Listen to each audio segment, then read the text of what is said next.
আজ আবারও একটা সিরিয়াল আপডেট নিয়ে হাজির হলাম আপনাদের মাঝে। সেটা হচ্ছে অনুরাগের ছোঁয়া। হঠাৎই পরমা অফিসে সবাইকে ডেকে বলল, আমি কোম্পানিটা কেনার পর একটা পুরনো পোস্টার আমার হাতে পড়ে। সেই পোস্টারটা সুদীপা দেখে বলে, এটা তো আমি। তখনই পরমা বলল, না গো সুদীপা, ওটা তুমি না, ওটা হলো দীপা সেনগুপ্ত, এই লাবণ্যজের উত্তরাধিকারী। এটা শুনে সুদীপা প্রচণ্ড কান্না করতে থাকে এবং মনটা ভেঙে গেল।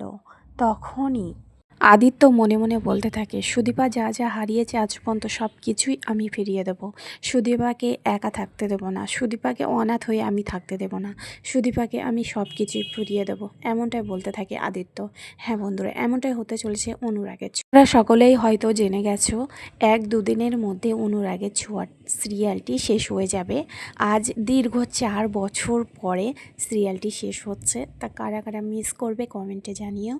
আর ভিডিওটি ভালো লেগে থাকে লাইক কমেন্ট শেয়ার করবে। চ্যানেলে যদি নতুন হয়ে থাকো আমার চ্যানেলটি সাবস্ক্রাইব করে পাশে থেকো প্লিজ। আর অনুরাগের ছোঁয়া শেষ মুহূর্তগুলো দেখতে ভুলো না কিন্তু।